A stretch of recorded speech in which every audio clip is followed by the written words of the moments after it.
Jeff Gordon, and you're watching Racing America.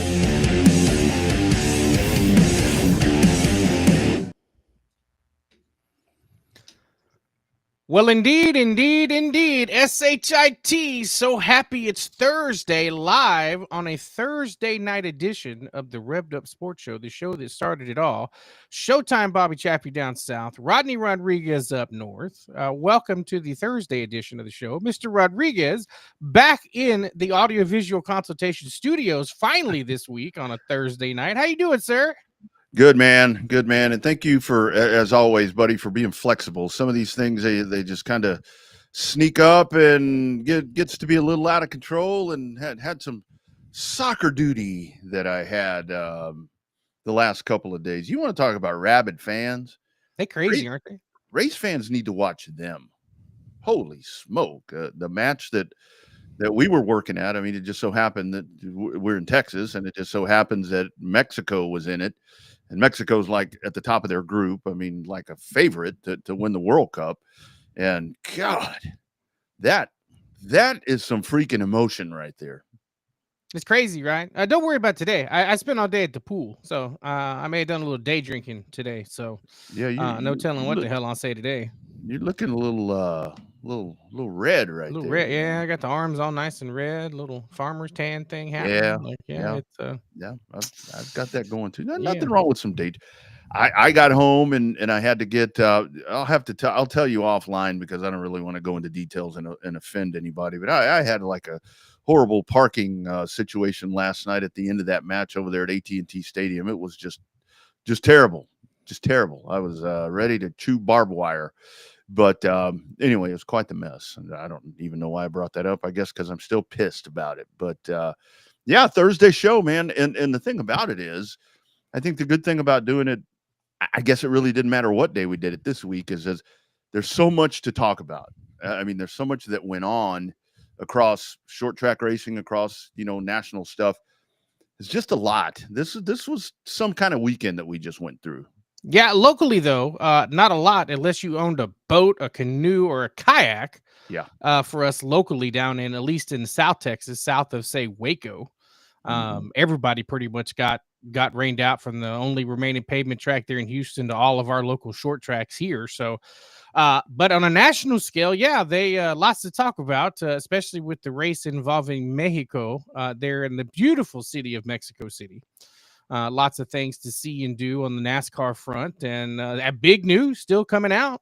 Rumors, schedules, the stuff we heard about before about, down there in Navy land, down there in San Diego, and stuff like that happening. So it'll be interesting to know. We'll have to double check with some of our main friends and sources over there to kind of see, how close they are to that San Diego street race. I mean, they want to go back to Southern California. Ain't no southern more to go than San Diego. So yeah, absolutely. And I think that's a great spot. I mean, I really do think that's a good spot for them to try something different. They've tried the same spots. I mean, I guess let's be honest, once Riverside, Ontario, when all of that was gone, I mean, I really think that Fontana was something that was working in the right direction, and that's kind of gone away, unfortunately, for whatever reason.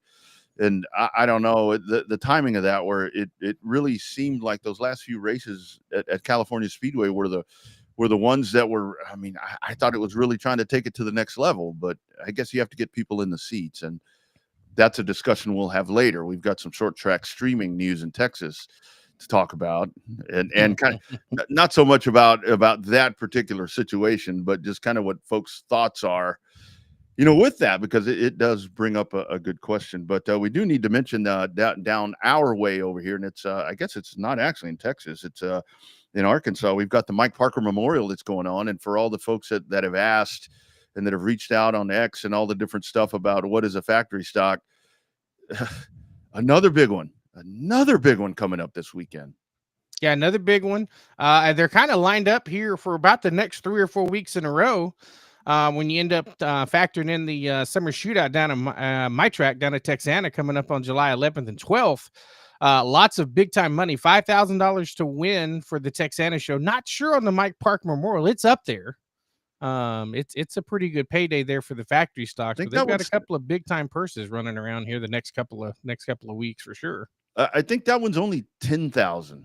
And I Yeah. say only 10,000 to win because remember we had the $30,000 to win just a couple of weeks ago. So yeah, that's a lot of money, man. That is a whole lot of money, and that's what's on the line right there. But that's what you get over here because folks, I think that different people that we talk to with that misconception because I think with just I mean through Racing America and different things that we're doing right now that folks think that we may not have racing here where it's like our pavement is slow, yes, but when it comes to dirt, I mean that's really where it's at around here and up into Louisiana because there's tons of that shit every weekend.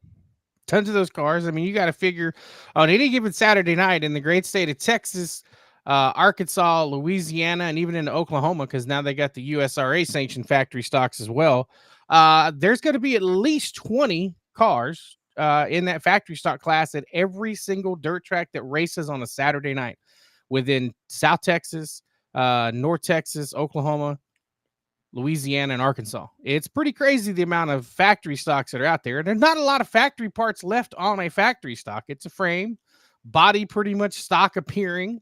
But it's not an entry level class anymore, but it's not, I mean, they spend as much as you do on an IMCA modified and Yeah. IMCA sport mod. So they're definitely not cheap. Somewhat comparable, would you say, to a stock car, IMCA stock car, sort of, kind of?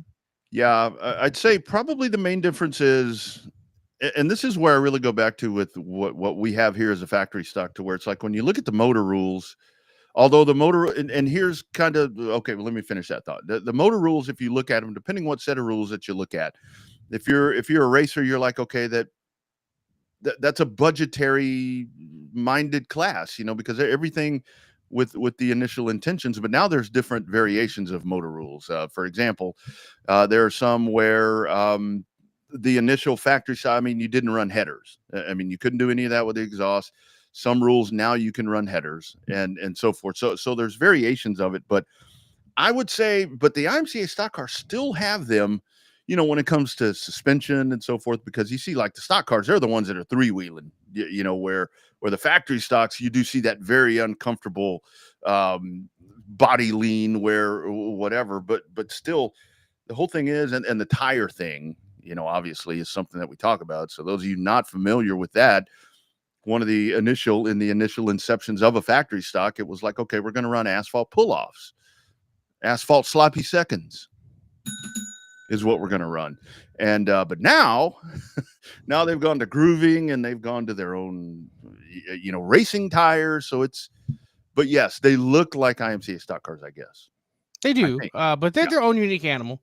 You could definitely check them out at any racetrack that you can find, either in person and or on a streamer on a Friday or Saturday night here in the great state of Texas. So that was a lot of fun watching that. Although most of the tracks, I don't know if we had the pictures pulled up of Texana and oh no, I Corpus didn't pull them. Christi. Yeah, with my track under about 6 feet of water there in the infield. So wasn't going to be able to race. So the next race will be down there be June the 28th with our good buddy KR and the South Texas IMCA Modified Series.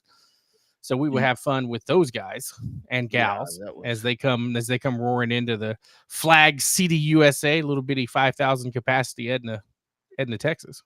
So do you still think, I'm glad that you mentioned that, because this is something that I've thought about a couple of different times, to where, like, when it comes to me, and this is more because of just like, we talk about Boone and all the different places where the stock cars race.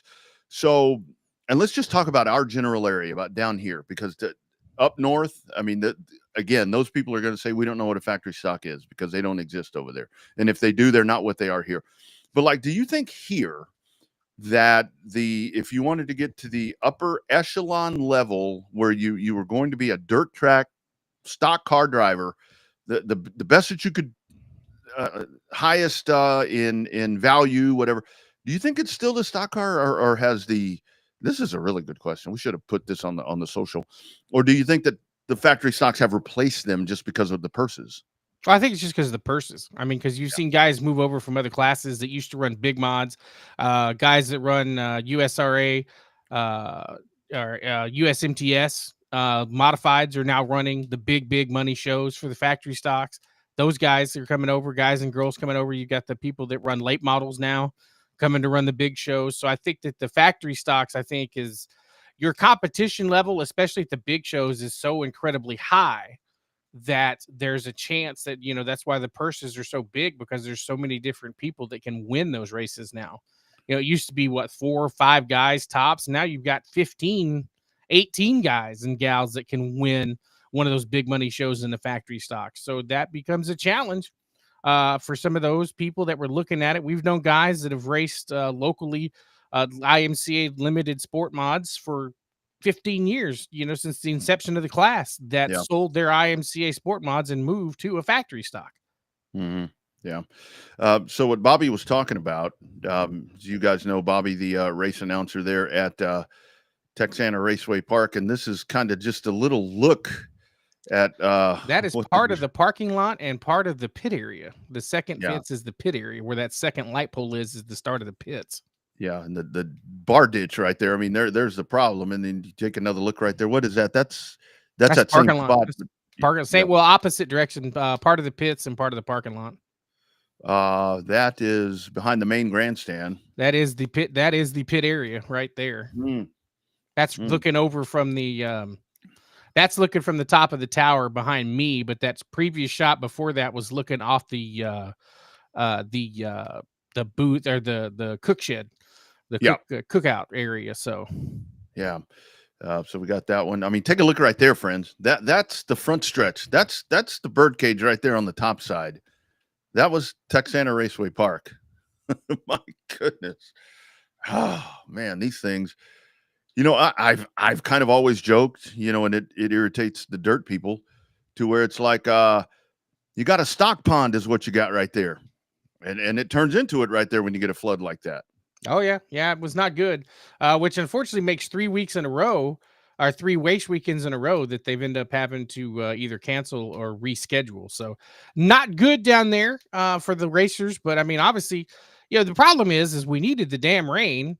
We just didn't need the rain to come on weekends. I mean, and our friends down at I-37 outside of San Antonio, their entire front stretch wall crashed and fell down. So that was not a good deal. They were lucky to get in their midweek show that they're trying for their midweek summer shootout, but they're having to cancel this race weekend because the wall's not finished and the wall's still knocked down.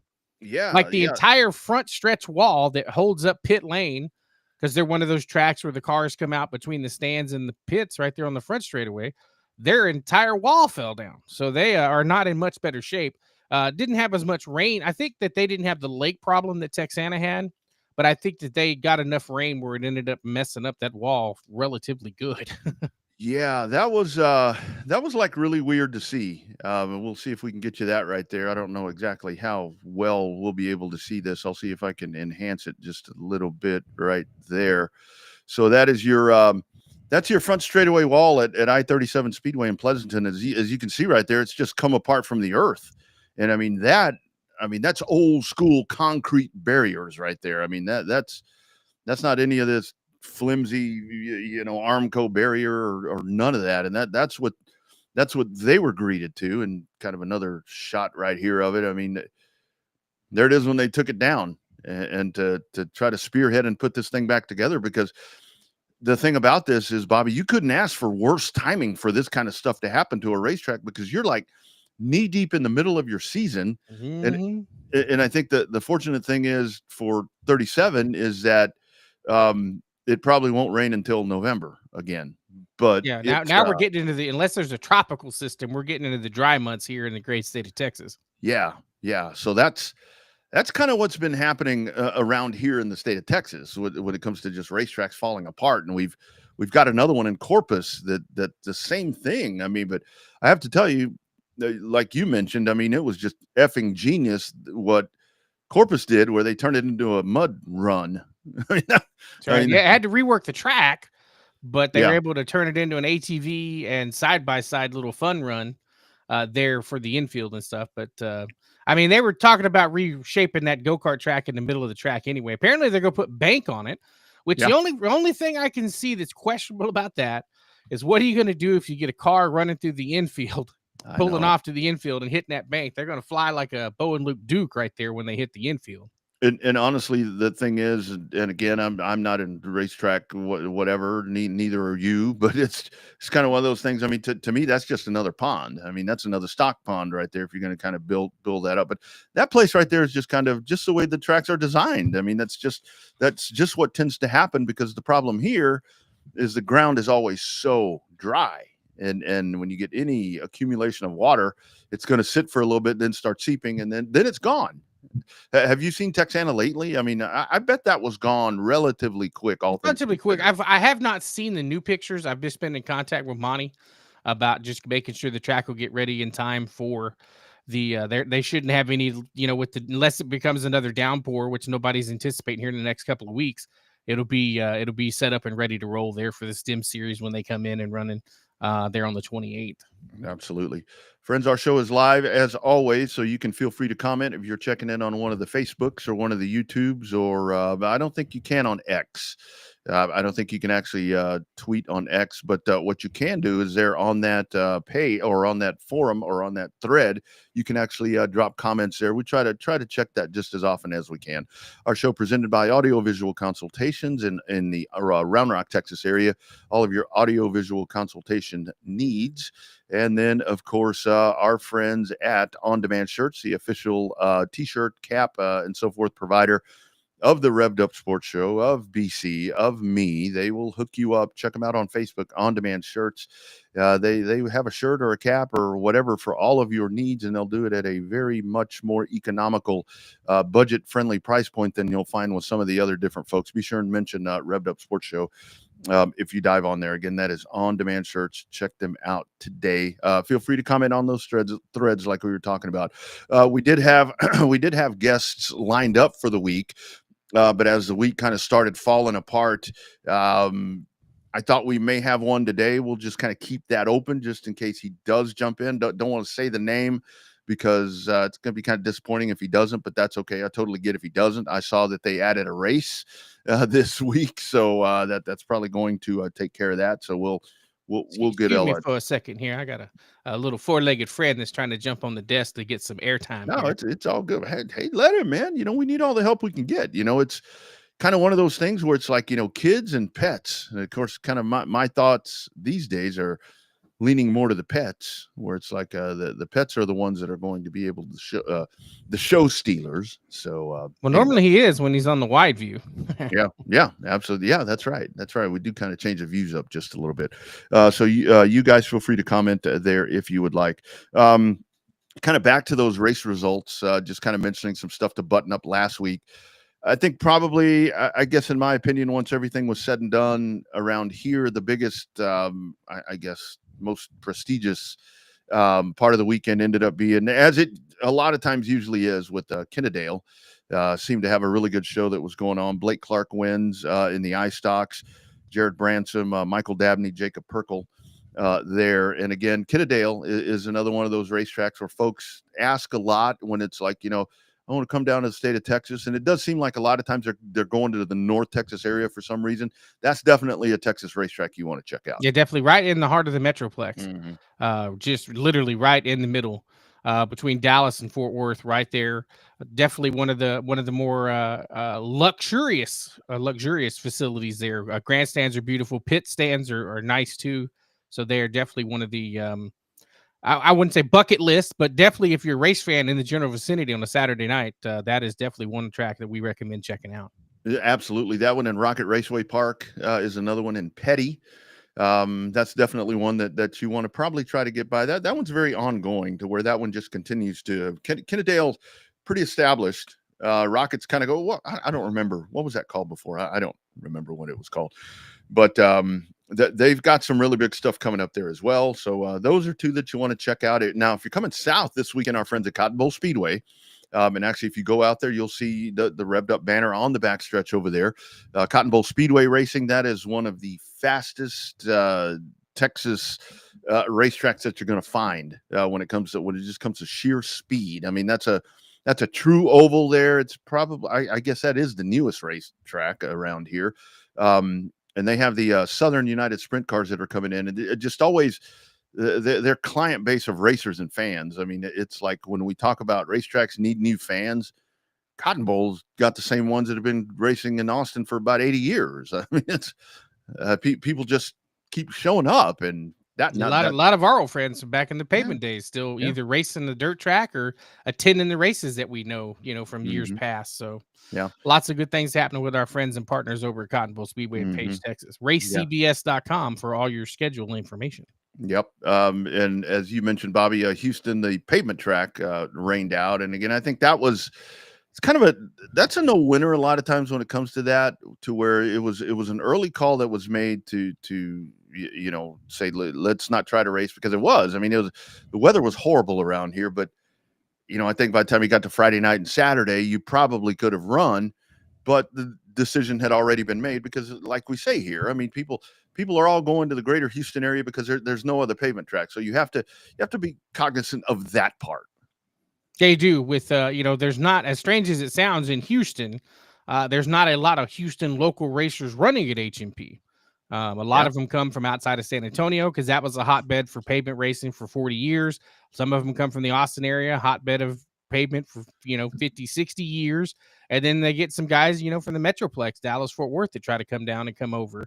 And so you have a lot of travelers, especially in the pro classes, the pro trucks, the pro modifieds, stuff like that. So a lot of the local guys tend to race the eco stocks and the stock cars and the Crown Vic, stuff like that. Then you've got a legend contingents for the INEX series all over the state, coming down there and racing with those guys. So they come over from Louisiana as well. So kind of got to take into consideration the long drive for the legends cars too. So, and the legacies as well, but they're getting a road trip coming up with that doubleheader coming up next weekend.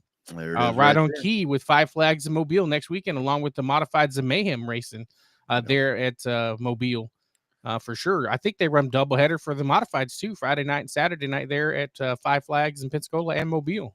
Man, that's a really big opportunity there for the legacies, and our man John Meeson, long time racer here in our state, that he'll be making the drive, and what they're going to do right there. You've got Brian Benedict has been on here with us before, and I think he's kind of taking the reins there, maybe kind of trying to, whether it be the mouthpiece, and I mean that in a flattering term, Brian. When I call somebody a mouthpiece, that's somebody that gets shit done. So that's kind of taking that helm right there, and they are not going to, because I've seen a lot of the legacy teams start making their way to Mobile. Riley Allen, that was on here, they go to Mobile every chance that they get, but for them two to go back to back right there on two big half miles, and this is going to be one where like we've mentioned before, the legacies, this may get strung out.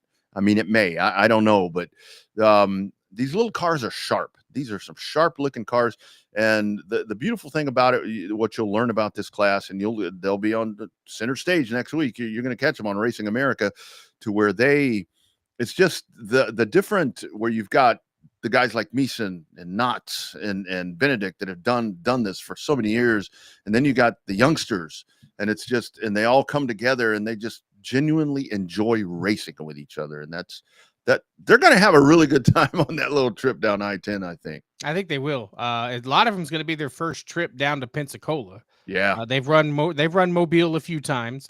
The one time I got to be the race director there at Mobile, they were running with me with that group of cars that night that we ran 3 or 4 years ago, I guess now, down in Mobile. So that should be a lot of fun. I'm looking forward to watching those races. Just kind of, or at least keep it track. Friday night ones I'll be able to watch. Saturday night ones I'll be preoccupied but keeping track of on social media. So those two races should be a lot of fun. Our guy Jared Maupin, after coming off a big win in the Outlaw, trying to get another win there in the Modifieds and Mayhem in the 96 machine. So that becomes another reason to keep your eyeballs out for our Texas fans racing or watching our Texas drivers race on the southeast side.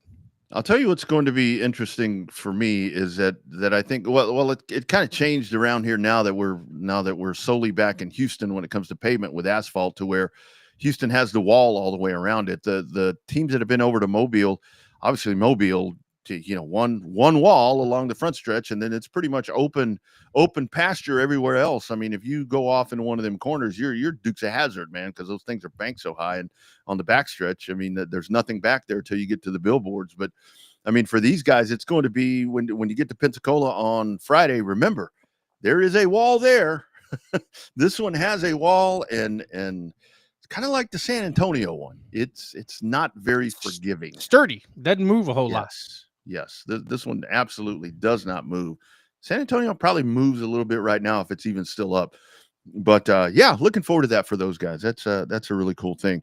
Speaking of Pensacola, last week the Pro Late models there at Five Flag Speedway, race number 2, the Alan Turner Road to the Snowball, or Road to the Snowflake, Road to the Snowflake. Spencer Davis, big win right there. That's speaking of San Antonio, way back in the day. Jake Finch, Isaac Katzmiller, the youngster right there, comes third, followed by Michael Hind. Dustin Smith. Dustin Smith is just, that dude is just so consistent right now. Really cool there, but a big event for them. Then you had the ASA Stars over at Slinger. Cole Butcher again. I'll tell you, man, this guy is just really hard to beat. Ty Majeski, Stephen Nassy, Derek Kraus, Gavin Boschel. That is what we had there with all of that. But and kudos for Majeski, though. He took that $5,000 Pepper Jack Kennels bonus opportunity to start shotgun. I think he had 19 cars starting shotgun at Slinger. He passed a lot of cars, was in the lead for a good chunk, and then just the way that the pit stops and stuff worked out, just couldn't get back to the lead there, finished second to Butcher. So that was a very interesting, very entertaining super late model race there up north in Wisconsin. Yep. UARA Sportsman. They had the Twin 50s over at Auburndale. Dodge Colbert was with us last week. Great conversation right there.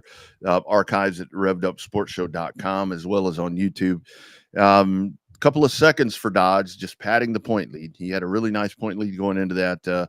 2 of them back-to-back in the Twin 50s. Brandon Moore wins the first one, and then Tim Sozio wins the second race, and those were a lot of fun to watch too. I mean, those are just, that's a very balanced class right there. I mean, so Sozio did more. They kind of had them covered there in their races, but it was it's really good to see a good fat car count like that on a short track like that, and these guys just racing. You have shit that happens, but just really good stuff there with the UARA Sportsman. One Colbert's little brother won in the Legends cars there at Atlanta, like he talked about. I won a top 5. He went down there and spanked their ass. That's right. And won. So that was apparently his first race there in with the new classification there with the Legends cars, and he put the whooping on him and won that race down there in Atlanta, or I guess technically for them up at Atlanta, coming in from Florida. See what happens when you come on this show. I mean, that kid, I think it's probably his first ever appearance on one of these programs, and boom, there he goes. I don't think he needed us from everything that I hear. So yeah, good for him. Good stuff right there. I think that really about covers everything that we had last weekend. This weekend coming up, we do have the Pro Late. Speaking of Mobile, so the Pro Late Model Challenge now, the Rogers Dabbs Pro Challenge will go to Mobile. And these are 2 different things where you've got the road to the Snowflake, and then you've got this Pro Late Model Challenge. It kind of goes I think it's 4 different tracks over there. So you've got John Boland, 6 points to the good of Dustin Smith. They'll be at Mobile. You'll catch that on Racing America. And I think that the Pro Late models, man, the surge is there. You heard Dustin Smith talking about it. It's good to see the pros, especially with the Outlaws.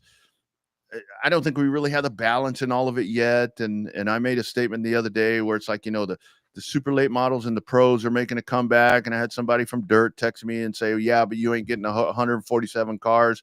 I'm like, that's not the goal. Didn't have 147 cars when it was healthy. But it just seems like we're getting all these classes to really generate their own legs.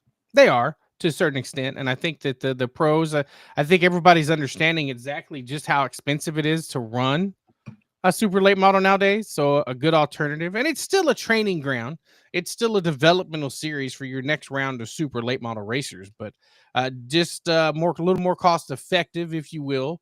Not so much on tires and motors and stuff like that. Just all around, less races or less laps at the races. So pros somewhat more affordable than your regular super late models. So it's good to see the class getting back to a reasonable car count number to where the racing is good. Nowadays, I mean, I think anything 20-ish cars is a good car count now. I mean, that's just the way it is, economy wise. everyday racing wise, 20.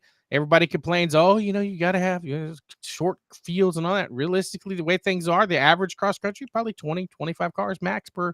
If you pull in 25 to 28, you're doing exceptionally well. You can average about 20 to 22. You're doing fairly well. Yeah.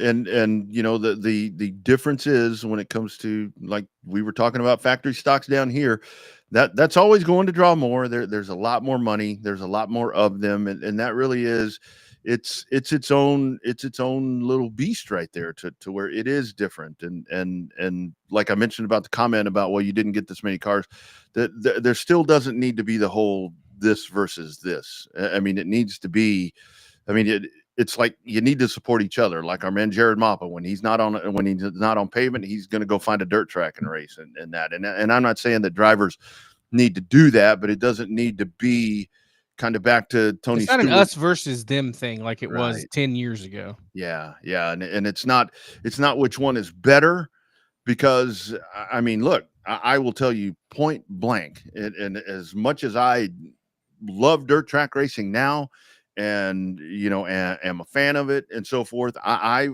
would rather watch, I mean, given the choice, I'd probably rather watch a bad asphalt race than a really good dirt track race. And that's just personal preference. And everybody has that. And when we talk about the differences, the follow the leader on pavement and dirt doesn't do that, well, if you really look at it, the whoever's on the pole in dirt's going to get a good run and going to take off. The difference is, if you really look at it, what I really started noticing, and this is even on sprint cars, to where it's not follow the leader. They may fan out, but they're not passing. You know what I mean? They just use the track more, and that's okay. That's okay. We just make sure your phone's charged. Oh, because your inbox is going to blow up now. Blown up. Yeah, well, that's fine. I mean, it doesn't matter, but it, and again, not that one is better than the other. It's just our whole thing needs to. COVID brought everybody together, but now we're starting to see them pull apart a little bit. I know it's gotten back to that again, to where, I don't know.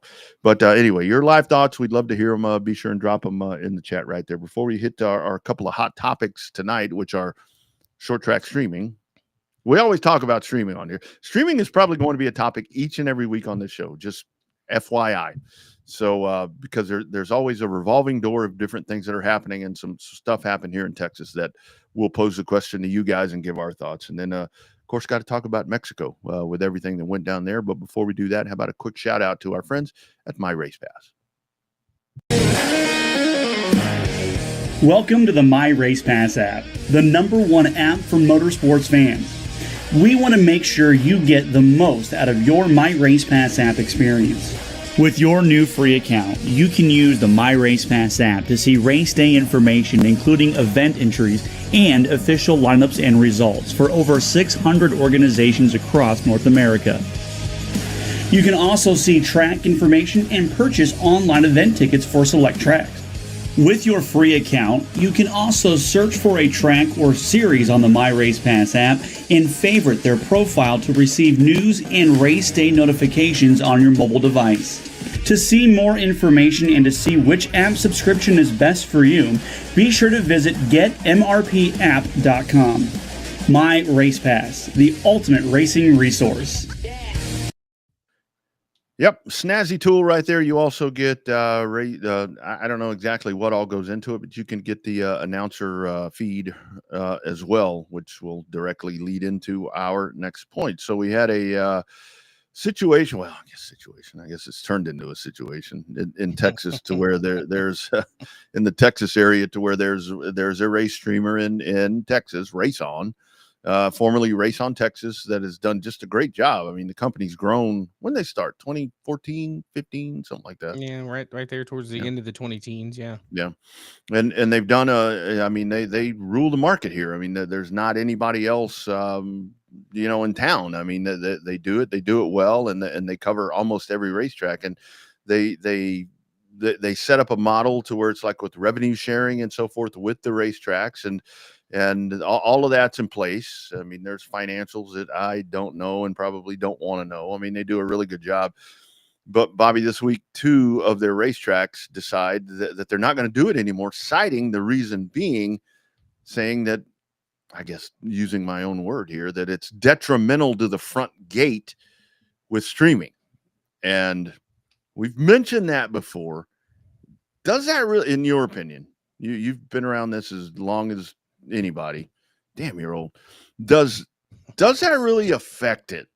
I mean, because that's the back and forth now. And hell, we're on a streaming channel now, or a lot of streaming channels, but we're not a live event or live race. We're not a live race.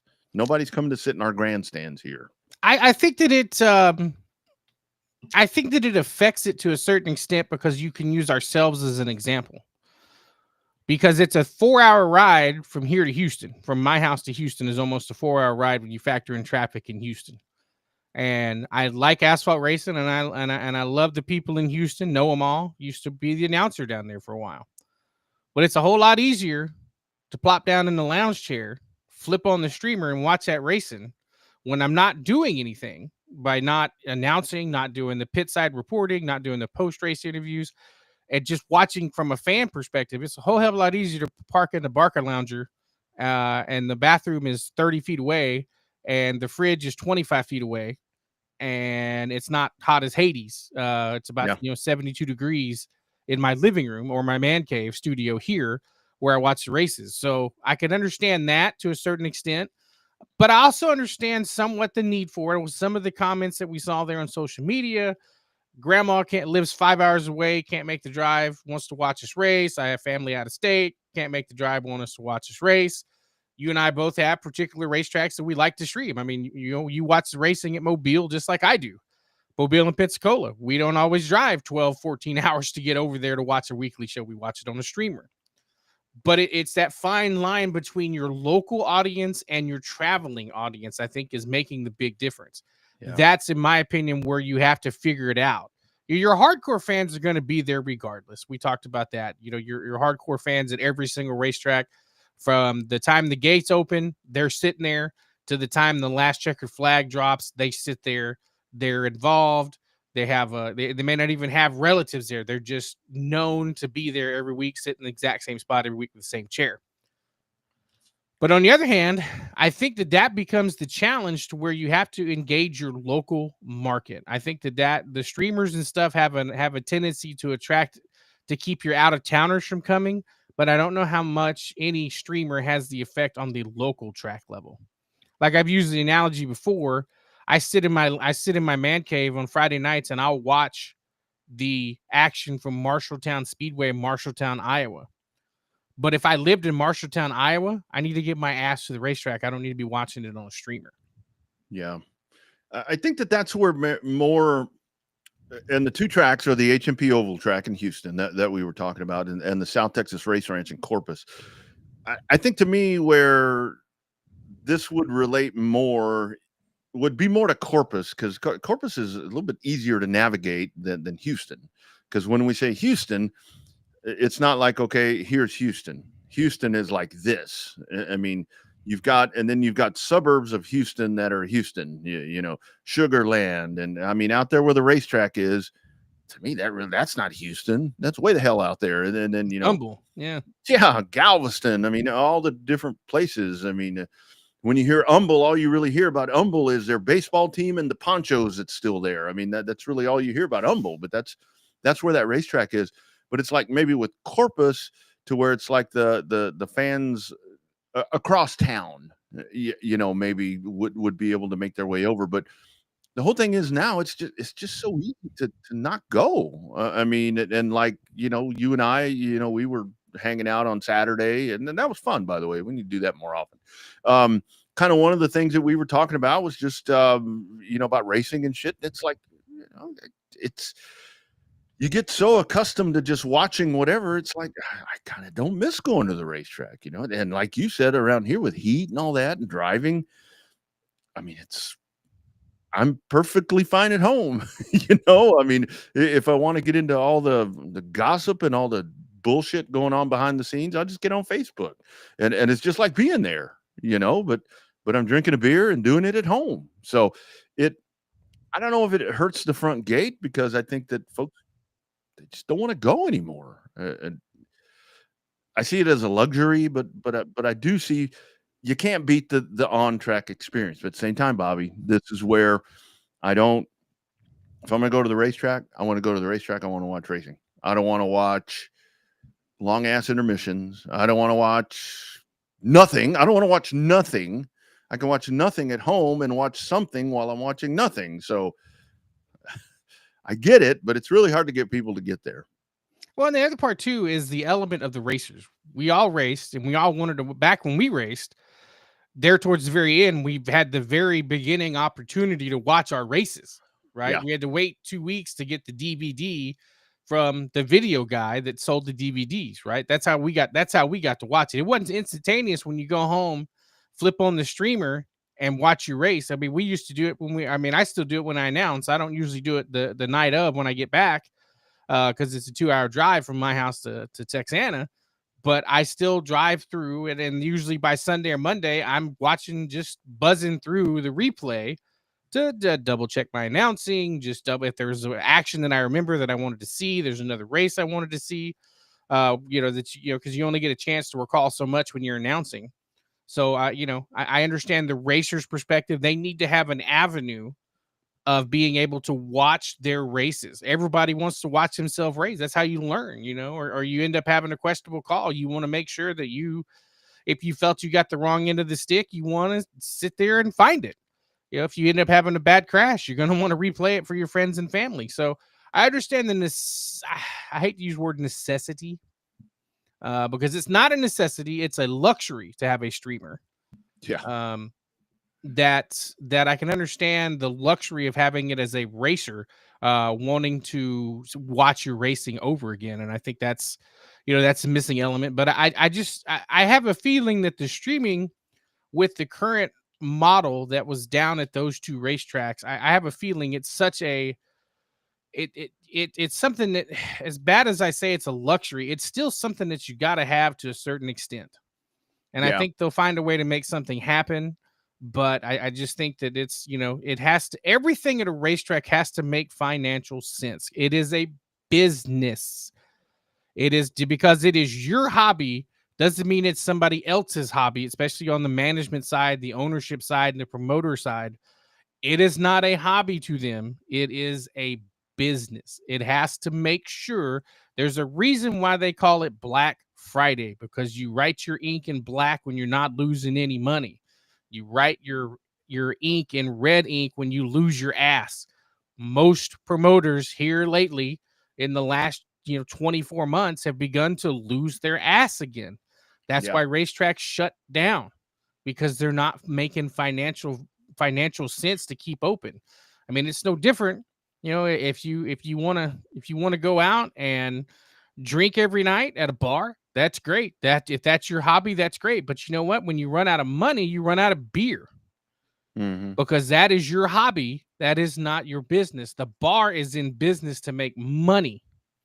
The racetrack is in business to make, actually, not even profit. Most promoters that we know are just happy when they break even. Yeah. And that's where the other part of that is. And again, I don't know. I've never known the business model of Race On, of Racing America. I got a pretty good idea Flo's got their shit together, it seems like. But not that the others don't. But what I mean is that's the part to where, with, again, the racetracks have the racetracks are providing the service, and with the way that, from everything that I've gathered with this, and I've always been told about this, is, X amount is going back to their, as it should, because that content belongs to the racetrack.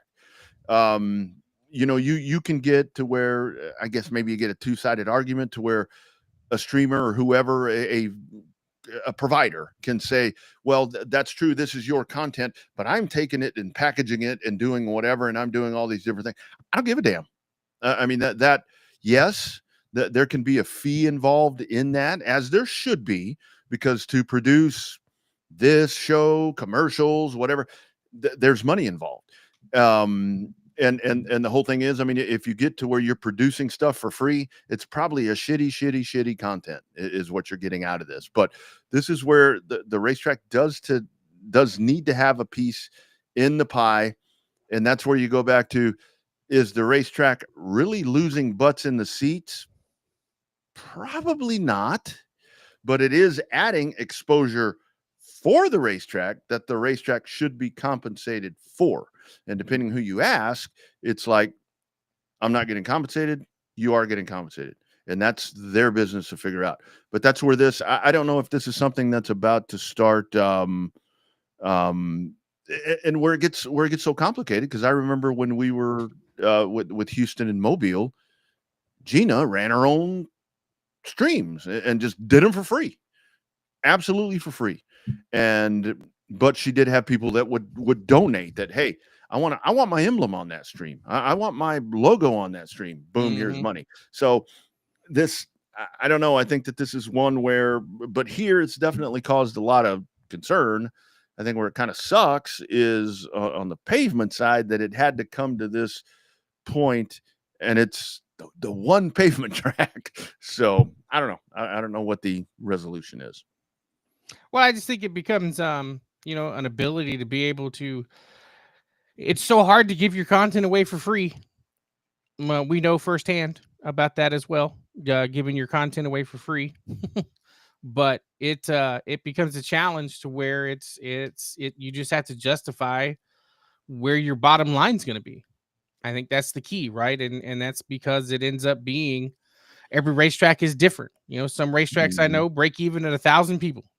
Some racetracks have to have 3,000 people in the grandstands. Your big shows where you pay, $30,000-$40,000 to have a touring series come in, they got to be sold out to the rafters standing room only to break even. Yeah. And that's with sponsors helping foot the bill to get the touring series in there. A lot of fans don't know, when you have a touring series at a racetrack, it costs, it doesn't matter whether it's a local show, like in our case, a STEM series race, an SUS race, or, a big time, ASA stars race. It costs these racetracks money to get a touring series to come to that particular racetrack.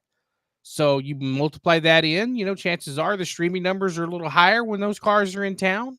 But then it becomes the bottom line of where do you want your dollar to go? Do you want your dollar to come from the streaming service? Do you want your dollar to come from the butt in the seat? Chances are you want the butt in the seat because they buy beer and they buy food. Yeah. That's I can understand that.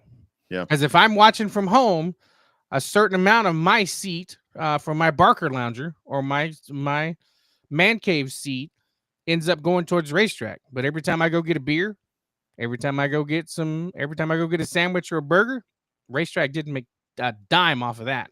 Yeah, exactly. And the other part of that is, I mean, I think where we really saw this, because and that's something that you just mentioned right there, because I think where this is different for everybody now is because, I mean, obviously for the racetrack, it's never been, I'm going to operate a racetrack for fun. I mean, people say that. I mean, I know promoters say that. I mean, promoters do that. I think a lot of promoters do operate racetracks because they feel bound. Because like we were talking about the other day with Matt Tift and all these different guys, to where it's like, it's the guys that have been involved with it. And it's like, I don't want to lose my home track. Great conversation that we had here a couple of weeks ago about that very thing with Matt Prier. And it's like, I kind of feel bound that I need to do this. But it's like, I think things really got to the point where, like with the Snowball Derby, for example, because remember, Speed 51 was, I mean, you didn't have to go to Pensacola. Of course, that's a different thing to where people would still go to Pensacola, even though you had Speed 51. But when you had when Flow got involved, to me, that was like, holy shit. I mean, that was kind of, wow. This is a big deal, and still yet Racing America handles the weekly, the Alan Turner stuff and so forth. But it was just like a big shift right there. And the streamers aren't doing it for fun either. It's a business for them too.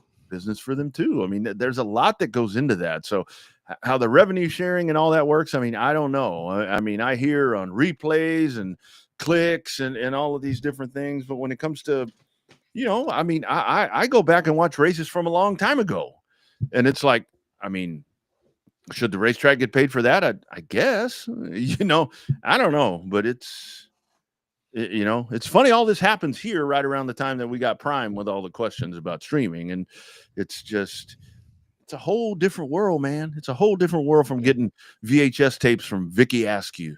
That's right. Yeah, the dog decided to stage dive here. Oh, there you go. Yeah. No, I don't know. Don't get me started on the reaction to Prime. I've seen so many people that are saying they'll be happy that Prime will get back to a TV station they have, but yet the Prime race, thought the coverage from Mexico is great. We'll get into that when we start talking about our TNT ain't free.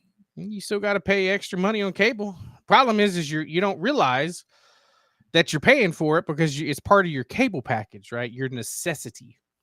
But I think that becomes a different topic for a whole nother show. But I just think that it's I don't know, dude. I don't know if there's a simple answer for it. I'll be interested to see what happens. Like I said, I think streaming is going to be a component, just because of the fact that you're going to have your racers be able to watch their races. And so I think that will just be interesting to see how it shakes out. Yeah. And, you know, best of luck to all parties involved. Yeah, I think the tracks get that part. I mean, the tracks in question, I mean, I think they get that part.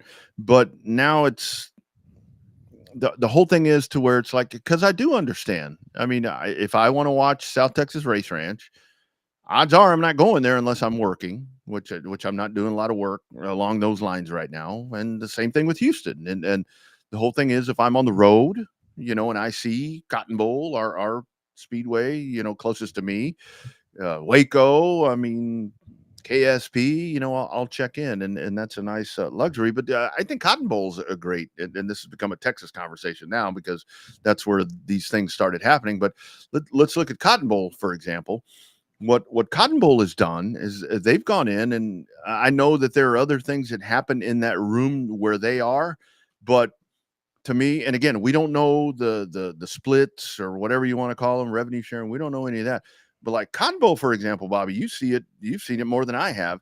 They have made an investment for that. I mean, they went in there and they've got desks and tables and cables for all kind of computers that stay there. And they've gone in and made an investment. And I think part of that is that's them. I mean, that's on their own. They want, you know, Wi-Fi that isn't going to give out. Okay, good for them. I mean, good investment.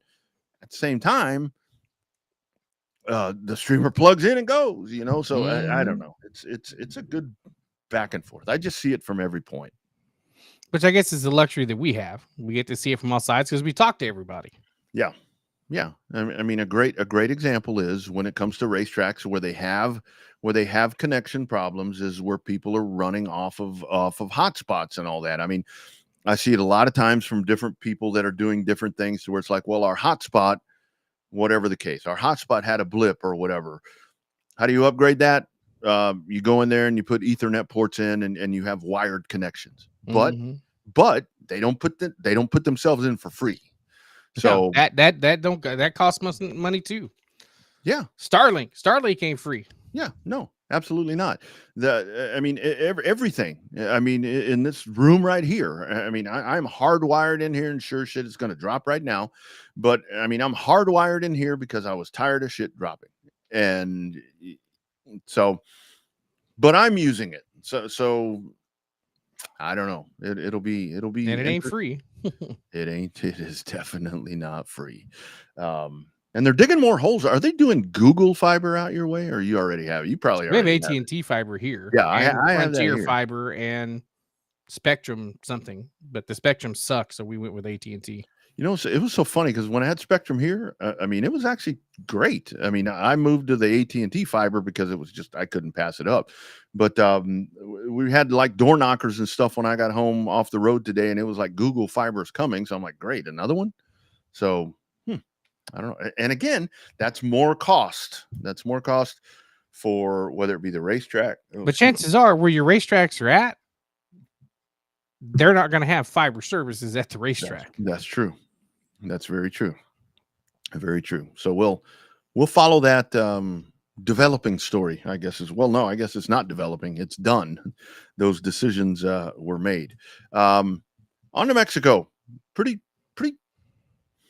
I mean, it kind of stunk up at the end, but that just really seemed like I got to tell you, Bobby, the one thing that I keep hearing about from that whole experience in Mexico was that the drivers and the teams really appreciated, now looking back, that they were stuck together the whole time. Mm-hmm. Sounds like short track racing, doesn't it? Well, I mean, the way that they all got bust in, bust out. I mean, the only people I know that did any touring was some of our media friends. Oh yeah, all I saw those. I mean, they were all out eating every time. But, yeah, that's all I saw. They're all eating. I'm like, okay. Well, but they didn't venture very far from the racetrack. I mean, the racetrack's not quite in the center of the city, but it's in the central vicinity of Mexico City. So yeah, there's lots of choices. I mean, when you go to I mean, you've been to big international cities like I have. You go to Barcelona, London, Paris. I mean, those are all great big metropolitan areas. When you're staying close to the major center of the city, it's generally safer because that's where all the patrols are. That's where all the cameras are. That's where the effort is.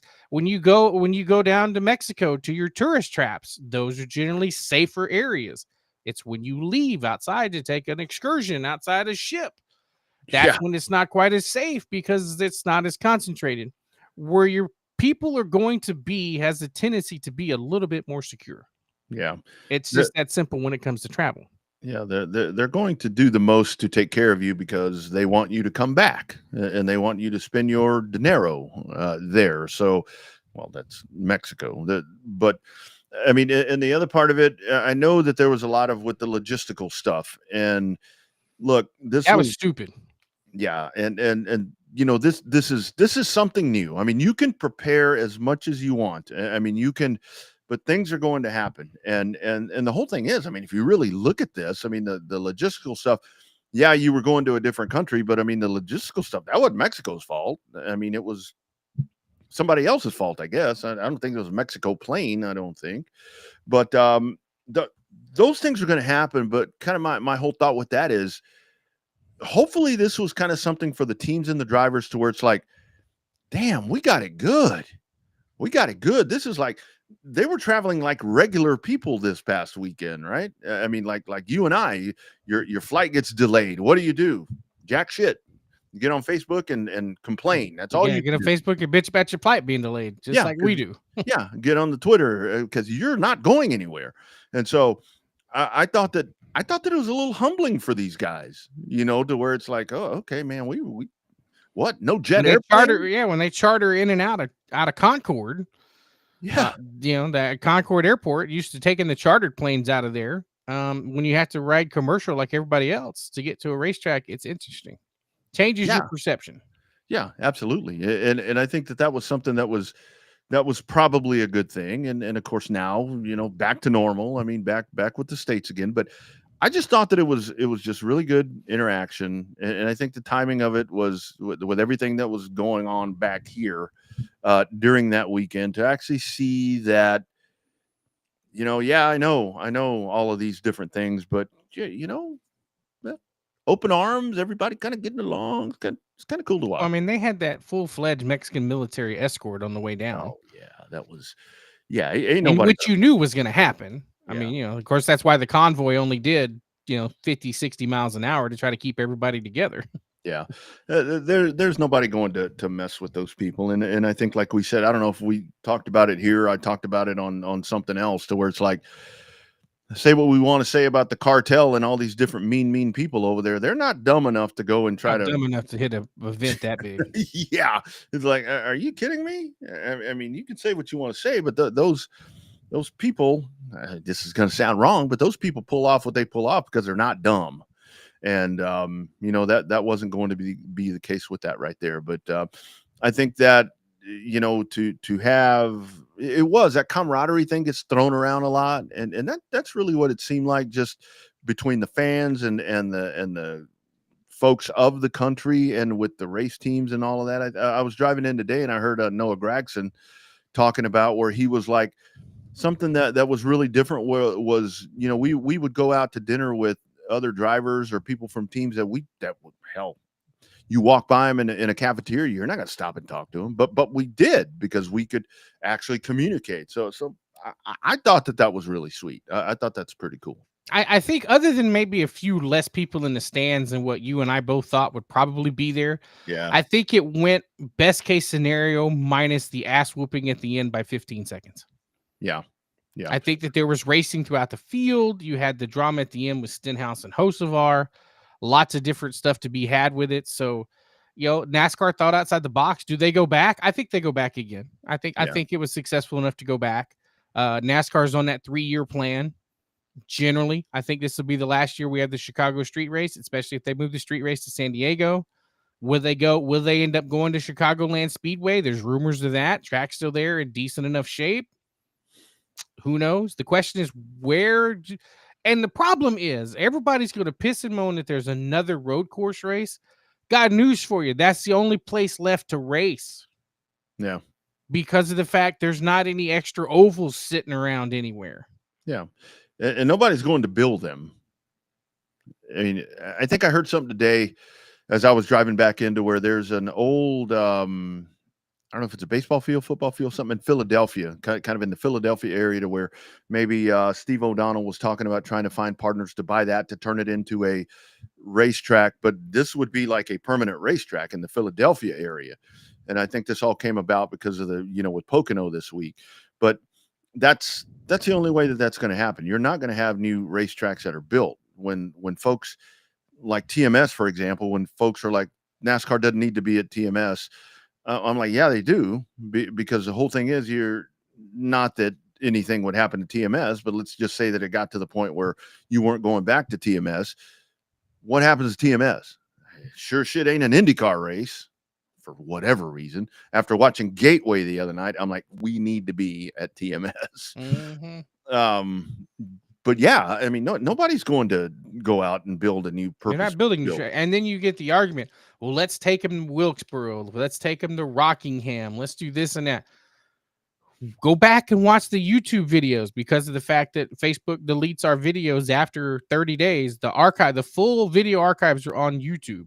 Don't forget to like and subscribe to the channel. We need to get the subscriber base back up. But the Cup Series isn't always going to go to those places. I thought being at Rockingham in person, the Xfinity Series and the Truck Series was just enough of a race to be able to have a really good race weekend. You didn't need the Cup Series there. You didn't. You didn't. So, next season when they go to San Diego, next season when they end up going to Montreal and different stuff like that, it's part of it. The biggest thing is the fans have to, I guess, because of the fact that it's another road course and you got the king saying NASCAR is not supposed to be racing on road courses. It's just the way it works. It's just the way that modern day racing works. If you don't like it, quit watching. It's that simple. But don't say you're going to quit watching because, don't get on a racing related page on social media and then say you quit watching, because obviously you're still concerned enough to follow a racing account. It's like, I saw some stuff on Prime. I quit watching NASCAR. And it wasn't because it was on Prime. I stopped watching it before because it was boring. Then why the hell are you on the NASCAR on Prime Facebook page? Yeah. Don't get me started on that tangent again. Yeah. The whole thing is, I mean, I think you definitely do go back to Mexico, because I think that it will be in the Saturday race. I mean, the whole thing no, guys, that was not rigged. I'm sorry. That was not rigged. Not with a backup car anyway. No, you really can't do that. That was a lot of good strategy, some good luck, and just a good moment right there. I do think maybe, and this is where it's interesting, because like you talked about I would have liked to have seen more fans, like you mentioned right there. What happens in year 2? I think a lot of it was maybe a lot of the unknown, but I do think that the series came in and produced enough excitement and a good enough show to where next year, which I think they go back, that it does generate more. I think it does generate more. I think it's one kind of the one thing that Mexico has going for it is that you have the one guy. You have Suarez. That's the only guy that you have course, my question is, how long will he be in that car? Because Zilich is kind of waiting in the wings right there. Ross Chastain ain't going anywhere. SVG ain't going anywhere. I mean, my whole thought would be, when Suarez won that race, even though it was a Busch race, the first thing I thought when he crossed that finish line in the manner he did, I'm like, he bought himself some time. He bought himself some time with Trackhouse, because you can't get rid of that dude now, especially if you're going back to Mexico, because they needed to run a little better on Sunday, but they did. I mean, that was the whole thing. I would have liked to have seen a better result on Sunday, but you have to know that with the logistics and all that, it's going to be better planned. It's going to be better put together. It's now you've done it. Now you've done it. I mean, go back in there, figure out the schedule for where you're not going from Michigan to there to Pocono.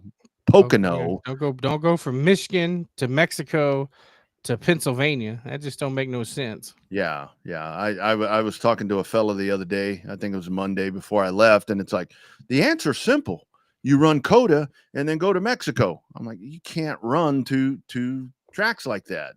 I mean, can you imagine that back to back? I mean, I don't care. I mean, that'd be great. I mean, it would be great, but you can't run back to back road courses. I think you end up running TMS and then Mexico. I think so. Because then your next race could be Wilkesboro, Charlotte, something a little closer, Bristol. Yeah. Something a little easier commute. I mean, I think that's what you'll see next year. And you know what sucks for TMS in that manner was, because when I was down there in May, I mentioned this to you, man, there's a lot of Mexicanos over there. And I think that the bad thing for TMS was, because that was a good push that they seem to be making right there with the Hispanic community. That's going to kind of be like, nope, we're staying. We're gonna watch a race at home. So I think there was a lot of good out of it. I mean, the bad things, I mean, yeah, the drivers got sick when they got back. I mean, but that's a shit you deal with. That's just a general travel. I mean, it doesn't matter what you do. You're going to get sick when you come back from Mexico. Yeah. I mean, make sure they have the week off after, or, I mean, I guess that's how you fix that. But I think they go back. The street course thing with Chicago, I agree. Let's call it a good old try. Let's do something different. That one just hasn't moved the needle for me from the first time. And I think a lot of it may have been the weather, but I'm just like, all right, whatever. I'd like to see it without raining. Yeah. But I think Chicagoland, that place does look really good. You seen some of those pictures? Mm-hmm. It looks pretty prime. I'd like to see the Busch Clash. If they, instead of going to Brazil, go down to unless you keep it at Bowman Gray, but move that, let that be the street race in San Diego. That'd be fun. That's a pretty good idea. Yeah, that might work. Because then you don't lose a points race that way. Yeah. I think the only problem with that may be just the money that it's going to take to get that done. I don't know what San Diego looks like. I mean, I've never been there. I've heard a lot of good things about it. But I think I do like that it's kind of a different, part of California, because California's so damn big. But yeah, but I do think Mexico was a really good opportunity there. It's a good experience and a good experiment. Yeah. And the other part about it is total viewership numbers down. But I think I saw today that NASCAR's capturing. They're capturing. That was the youngest audience in the history of any NASCAR race ever, and that's what they wanted. Yeah, I mean that's the other thing, to where I see different things from some of the insiders, to where it really seems like this is something that is very strategic that NASCAR is trying to do, to where it's like, look, big picture, we're going to lose out, but smaller picture, we're gaining this new audience. And this new audience will be more than likely able to turn to TNT. They will cross over. Because last we heard, it's the same production companies and stuff going to be doing the TNT broadcast that did the Amazon Prime broadcast. Yeah. Out of that great big center they built in Charlotte, the NASCAR production studio there in Mooresville. Yeah. Or Concord. Yeah, it's right down the street from Roush. Yeah. So there you go. I mean, I think when you look at it from the strategy point, I think it's a win. And we'll see one more on Prime this week, and then off to TNT, and we go from there. Good stuff. See, we don't need guests all the time, friends. We can just sit here. We actually do watch this stuff. It's like, so some people some people get on some of the different things and start talking. I'm like, what the hell are you talking about? But Mike Parker Memorial happening here in at 67 Texarkana Speedway over in Arkansas. That's that $10,000 race that we were talking about. We did talk about as well. You've got the challenge at Mobile, so check that out right there, and lots of other good stuff all available for you. Go find a racetrack, like we say. Go sit at one if you want, and if not, find a streamer. And we didn't even talk about Carson Hocevar. Oh yeah, we got to talk about that. Go ahead. Well, both Hocevar with his incident with Ricky Stenhouse and his little escapade there in Mexico with his little travel companion. Hey man, you know what? Good for him. I mean, if he, if that's what he's choosing to do, when his team starts complaining about it, that's when it's a problem. But that dude's what, 22 years old.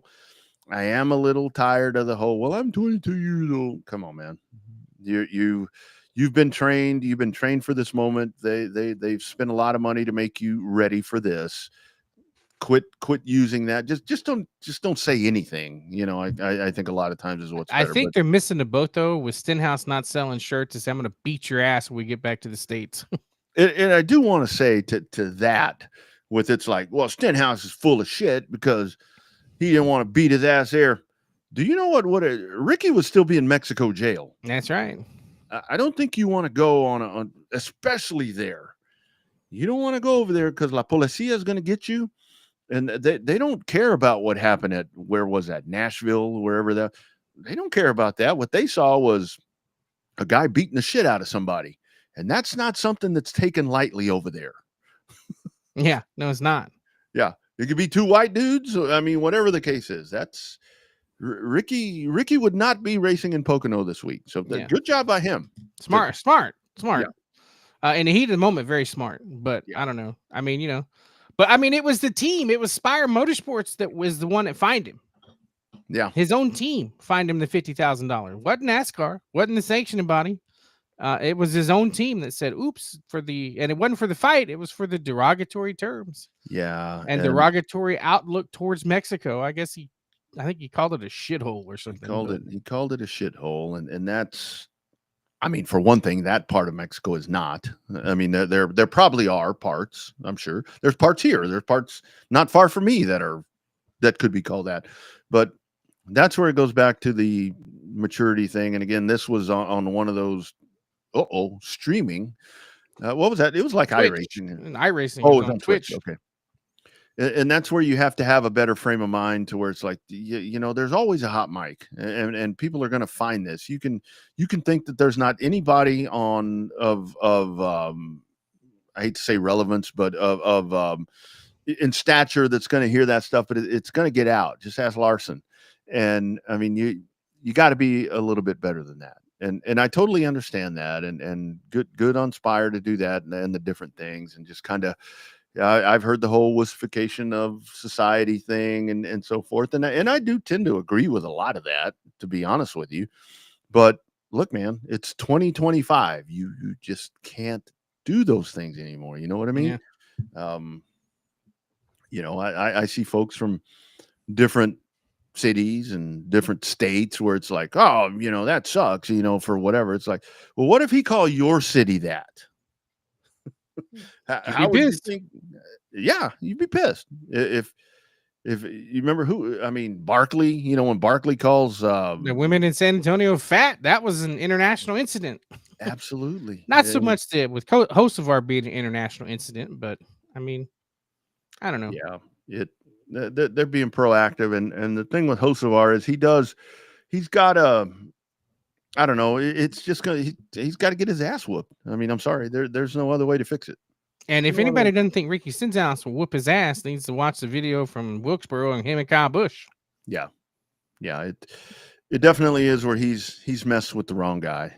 I mean, this isn't, you go run. I don't know. You name the driver. I mean, he's got 24-inch pythons on the side of that car, man, with that Hulk Hogan beer. Yeah, there you go. Is Hulk Hogan okay? I saw something on Facebook. It's So, his old arch nemesis, Bubba the Love Sponge, spreading rumors. who's that? That's the radio guy down in Tampa. Bubba the Oh, Love Sponge. He used to be best friends. Apparently, Hogan had relationships with his wife, oops. relations with his old lady, and they got into a pissing match, and it's been that way for about 15 years. Come on, Bubba, get over that, man. Time has passed. Get over that. When I saw him back in April, he looked healthy as a horse for somebody his age. Yeah, I saw that picture. I saw that picture. I mean, he looked totally good to me. So anyway, hey, speaking of international, we may have some international right there. Let's take a look right here. How does NASCAR find him 50? Yeah, well, then probably the best answer right there. Put these guys in boxing gloves and donate the money to charity. I mean, here's the other part about it is where you, in my opinion, with this is you get a lot of these guys to where they chirp a lot, but that's where it ends. You know, it's like that friend that you always have. It's like that friend that you always have where you go to the bar and he's the instigator. And then you're about to get your ass kicked and you turn around and that dude is gone. The guy's in the Uber or the truck. Leaving you to be the one that had to deal with everything. Leaving you the one to get pounded. That's what a lot of these guys do. But yeah, for Hocevar, and again, the whole thing is I think a lot of people that again, because like we mentioned, Bobby and I have watched racing for a long time. This is nothing new with Carson Hocevar. This is just the way he races. I mean, he's just another one in a long line of people that just get in, do dumb shit. Yeah, maybe he'll last a little longer than the others. Someone will calm him down. Someone will calm him down, and it's going to take probably learning the hard way because I mean we'll see. I guess this is where we'll see because Spire now his team. I mean you got to think if they're finding him, you have to think that they've had a conversation with him, tell him, look man, look Puto, here's what you need to work on. We'll see. but the bad thing is I think for Hocevar is even if he, let's say that I hate to say clean up his act because I think it's great. Well, I mean look what happened when they tried to slow down Ross Chastain. Took him him a year and a half to get his mojo back. Yeah. Let's say that Hocevar turns over a new leaf, and I happen to think if Carson Hocevar turns over a new leaf, he's not going to be as competitive as he is right now. Just my opinion. But let's say that he does that and he stops doing everything that he's done right now. That's when Ricky's really going to get him. Because that's when he's going to be vulnerable. And Ricky runs up on him and he's like, oh, man. Oh, if they get close together at Pocono, he gone. He gonna wreck him at Pocono. I heard him saying, well, that's a high-speed track, blah, blah, blah. Maybe for Alex Bowman wouldn't do it, or Willie Byron, or not Ricky Stenhouse. Not Ricky Stenhouse. When I played in the children's ministry golf tournament at TMS in May, so they had a hole, and Ricky was there because Ricky's a golfer. So Ricky was there, and he's a good golfer, actually, pretty damn good golfer. Yeah. Damn good golfer. So they had a hole there that what the plan was. It was a par 3. So Ricky, it was an elevated par 3. So Ricky would tee off. And, he was going to drop it on the green for you. And what you had to do was as soon as he teed it off, you had to run to your golf cart. You had pairs of 2 in the golf cart. You had to run to your golf cart as soon as he hit it. You hauled ass over there. You had to stay on the cart path. And then you sprinted out there to try to make it. And they were timing you. And we get over there and, we're talking to Ricky. And so we hit it or he hits it. And we're driving down there, and he's up there. He's like, run, get your ass moving. I'm like, oh, damn, when did I get back to football practice over here? Jeez Louise, that's a very aggressive fella. But, yeah, he's going to get him. He's going to get him. Yeah, it'll be fun. It'll be fun. It'll be fun. All right, Pocono coming up. Like we said, you guys be sure and find the best thing about Pocono is on Prime. That's about it. That's about the best thing I can think of about Pocono. Not a fan. I said if there's other things to do on Sunday afternoon, maybe pencil me in for those this week versus other Sundays. It's funny for me where I think that Pocono's actually gotten a lot better for me now that it's not just so much the one race. The problem I always had with Pocono is like you went there this weekend and then in 5 weeks you were there again. Yeah. And I'm like, I mean, I could see that at the time, with maybe like Bristol or one of the really good 1.5 miles. But it was like, man, why are you backing that up? And then, there was always a lot of people at one and not a lot of people at the other. So, but I think now that they've gone to the one show, one race, I think that's actually worked out pretty good for them. Fan wise, I mean, it's a sellout now. Yeah. I think camping sold out again. I'm pretty sure that the grandstand's remotely close to selling out. So yeah, absolutely. I think I heard Danielle Trotta say today that there are 3,700 infield spots. They are sold out. So that's good. That's good because those are substantially more than the grandstand seats. So good stuff for them. But yeah, Pocono coming up, and then we continue battling on, and plenty of short track racing that'll be happening around these parts. Atlanta. Well, Echo Park Automotive Speedway is after Pocono. It kicks off Atlanta's after Pocono, and it kicks off that in-season tournament. Oh yeah, how's that work? I honestly they're still seeding. They're still seeding various drivers, and they should either definitely in post race. I expect them to be pretty much in depth about that during the post race on Prime, because NASCAR is going to want them to talk about it to set up to get people to want to watch Atlanta. Problem is, it's Saturday night. I'll be at a racetrack. Oh, Atlanta's on Saturday night. Saturday night underneath the lights. Ooh, well, so what weekend is that? July? No, because I'll be in Edna. Oh, June 28th. Okay. June 28th, yeah. And July 4th weekend is Chicago. Okay, well, I'll be at Gold Cup. I'm going to the Gold Cup final to work, and I think that's going to be pretty cool. I actually enjoyed the soccer. I mean, I don't want to do it. Be careful who you say around soccer, though. Remember, it's football. Oh, yeah, football. Yeah, that's right. Football. Yeah, football. Because here we have football americano. So I did see a lot of people in the NASCAR circles that they're wanting to learn Spanish now. I'm like, well, make sure we're going back and then learn it. Otherwise, you're going to be extremely frustrated when you can't figure it out. All right, my man. So, short show just as usual, hour and a half. So we will do this again next Tuesday. Again, the only reason that this happened was I was the problem here. I was on the road, and Tuesday became a problem. And luckily, we were able to get all this put together for you guys. But we will definitely do it again. Tuesday, and then the week after that, I'll be live from the Golden Nugget. Yes, you're crazy, man. If I were you, I'd be like, Double R, you are on your own, buddy. I ain't doing no show. I didn't say how long I'd be on. I just said I'd be live from the Golden Nugget. No, that's good. That's good. Well done right there. You guys be sure and follow all the socials and check out RevvedUpSportsShow.com. That's a place where you go there, and it's going to take you to all the socials. The latest replays are there. The audio podcast is right in the middle of the page. You can find it there.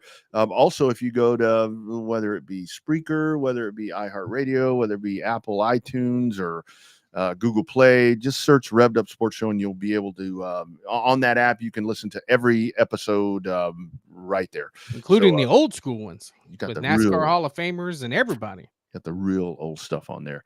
But we will have you another live one. As this one is live, we will have you another live one coming up next Tuesday right here. Please check this out, and please pass it on to tell other friends. Rest of the week for you, my man. What's going on? Pretty easy week. I mean, I actually have to work tomorrow. On Friday? Yeah, I didn't take the Friday off because I'm off first part of next week too. Just didn't think that one all the way through. And then I may go see our friends at Cotton Bowl. They're on Saturday night with the sprint cars, or I may just stay at home. I don't know exactly what I'm doing since I'll be gone for that week in Vegas. So maybe stay at home and stream some races. Yeah, something. I'll figure out something. Stay at home and stream some races. I'm home this weekend, so I think I've got a golf thing on Saturday morning, I think is what's going on there. CBS, we'll see. I don't know. Usually pretty tuckered out after that. We'll go and do the pre-race for him. Yeah, that's true. No, hell, then we got to be there early. I'd rather go do the post race. The post race would be funner. But you guys, thank you all for being a part of the program. We look forward to doing it again next Tuesday night, right here, same time, same place. Showtime Bobby Chaffee down south part of Central Texas. I'm Rodney Rodriguez, the northern part of Central Texas. Thank you all. We'll see you at a racetrack soon, or see you back here online next Tuesday. Be well, friends.